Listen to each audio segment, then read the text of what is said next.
Hello, Mark. My name is Tina Zhang Yanting. My number is 15. I'm a junior from the Department of English in CUE. Today, I'm going to read a speech called What Your Doctor Won't Disclose by Leana. They told me that I'm a traitor to my own profession, that I should be fired, have my medical license taken away, that I should go back to my own country. My email got hacked. In a discussion forum for other doctors, someone took credit for Twitter bombing my account. Now, I didn't know if this was a good or bad thing, but then came the response. Too bad it wasn't a real bomb. I never thought that I would do something that I would provoke this level of anger among other doctors. Becoming a doctor was my dream. I grew up in China, and my earliest memories are of being rushed to the hospital because I had such a bad asthma that I was there nearly every week. I had this one doctor, Dr. Sam, who always took care of me. She was about the same age as my mother. She had this wild curly hair, and she always wore these bright yellow flowery dresses. She was one of those doctors who, if you fell and you broke your arm, she'll ask you why you weren't laughing because it's your humerus. Get it? See, you'd grown, but she'd always make you feel better after having seen her. Well, we all have that childhood hero that we want to grow up to be just like, right? Well, I wanted to be just like Dr. Sam. When I was 8, my parents and I moved to the US, and ours became the typical immigrant narrative. My parents cleaned hotel rooms and washed dishes and bumped cakes so that I could pursue my dream. Well, eventually, I learned enough English, and my parents were so happy the day that I got into medical school and to my oath of healing in the service. But then one day, everything changed. My mother called me to tell me that she wasn't feeling well. She had a cough that wouldn't go away. She was short of breath and tired. Well, I knew that my mother was someone who never complained about anything. For her to tell me that something was the matter, I knew something had to be really wrong. And it was. We found out that she had a stage 4 breast cancer. Cancer that by then had spread to her lungs, her bones, and her brain. My mother was brave, though, and she had hope. She went through surgery and radiation, and was on her third round of chemotherapy when she lost her digest book. She tried to look up her oncologist's phone number on the internet, and she found it. But she found something else too. On several websites, he was listed as a highly paid speaker to a drug company, and in fact often spoke on behalf of the same chemo regimen that he had prescribed her. She called me in a panic, and I didn't know what to believe. Maybe this was the right chemo regimen for her, but maybe it wasn't. It made her scared and it made her doubt. When it comes to medicine, having the choice is a must, and when that choice is gone, then all that's left is fear. There's another side to this fear. As a medical student, I was taking care of this 19-year-old who was biking back to his dorm when he got stuck in heat, run over by an SUV. He had 7 bronch ribs, shattered hip bumps, and he was bleeding inside his belly and inside his brain. Now, imagine being his parents who flew in from Seattle, 2,000 miles away, to find their son in a coma. I mean, you'd want to find out what's going on with him, right? Let us to attend our bedside rounds where we discuss his condition, and he explained, which I thought was a reasonable request. and also would give us a chance to show them how much we are trying to and how much we care. The head doctor, Lo, said no. He gave all kinds of reasons.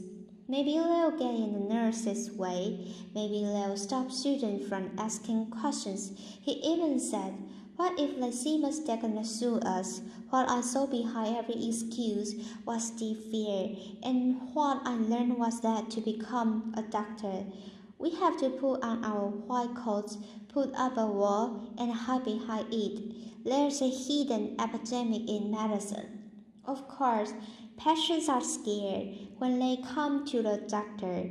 Imagine you wake up with this terrible belly ache. You go to the hospital. You are lying in a strange place. You are on this hospital gurney. You are wearing this flimsy gown. Strangers are coming to poke and prod at you. You don't know what's going to happen. You don't even know if you are going to get a blanket you asked for 30 minutes ago.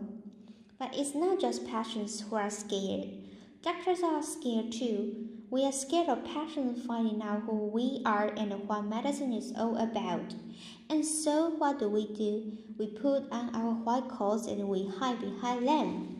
Of course, the more we hide, the more people want to know what it is that we are hiding. The more fear then spirals into mistrust and poor medical care. We don't just have a fear of sickness, we have a sickness of fear. Can we bridge this disconnect between what patients need and what doctors do? Can we overcome the sickness of fear? Let me ask you differently.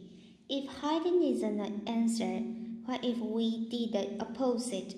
What if doctors were to become totally transparent with their patients? Last fall, I conducted a research study to find out what it is that people want to know about their healthcare. I didn't just want to study patients in the hospital, but everyday people. So my two medical students, Suhavi Tokar and Laura Jones, literally took their research to the streets. They went to banks, coffee shops, senior centers, Chinese restaurants, and train stations. What did they find? Well, when we ask people, "What do you want to know about your healthcare?" people responded with what they want to know about their doctors, because people understand healthcare to be the individual interaction between them and their doctors. When we ask, "What do you want to know about your doctors?" people get three different answers. Some want to know that their doctor is competent and certified to practice medicine. Some want to be sure that their doctor is unbiased and is making decisions based on evidence and science. Know on what pays them. Surprisingly to us, many people want to know something else about their doctors. Jonathan, a 28-year-old law student, says he wants to find someone who is comfortable with LGBTQ patients and specializes in LGBT health. Serena, a 32-year-old accountant, says that it's important to her for her doctor to share her values when it comes to reproductive choice and women's rights. Frank, a 59-year-old hardware store owner, doesn't even like going to the doctor and wants to find someone who believes in prevention first, but who is comfortable with alternative treatments. One after another, our respondents told us that the doctor-patient relationship is a deeply intimate one. They are to show their doctors their bodies and tell them their deepest secrets. They want to first understand that their doctor's values. Just because doctors have to see every patient doesn't mean that patients have to see every doctor. People want to know about their doctors first so that they can make an informed choice. As a result of this, I formed a campaign, Who's My Doctor, that calls for total transparency in medicine. Participating doctors voluntarily disclose on a public website not just information about when we went to medical school and what specialty we are in, but also our conflicts of interest. We go beyond the government in the Sunshine Act about drug company affiliations, and we talk about how we are paid incentive matter. If you go to your doctor because of back pain, you might want to know he's getting paid $5,000 to perform spine surgery versus $25 to refer you to see a physical therapist. Or if he's getting paid the same thing no matter what he recommends, then we go one step further. We end our values when it comes to women's health, LGBT health, alternative medicine, preventive health, and end-of-life decisions. We pledge to our patients that we are here to serve you, so you have a right to know who we are. We believe that transparency can be the cure for fear. I thought some doctors would sign on and others wouldn't, but I had no idea of the huge backlash that would ensue. Within 1 week of starting with my doctor, Mescat's public forum and several online doctors' communities has thousands of posts about these topics. Here are a few. From a gastroenterologist, important. I devoted 12 years of my life to being a slave. I have loans and mortgages. I depend on launches from drug companies to serve patients. Well, times may be hard for everyone, but try telling your patient making $35,000 a year to serve a family of four that you need a free lunch. From an orthopedic surgeon in Charlotte, I find it an invasion of my privacy to disclose where my income comes from. My patients doesn't disclose their incomes to me, but your patient's sources of income don't affect your health. From a psychiatrist in New York City, pretty soon we will have to disclose whether we prefer cats to dogs, what model of car we drive, and what toilet paper we use. Well, how you feel about Toyotas or Continental won't affect your patient's health, but your views on a woman's right to choose and preventive medicine and end-of-life decisions just right. And my favorite, from a Kansas City cardiologist, more government-mandated stuff. Dr. Wan needs to move back to her own country. Well, two pieces of good news.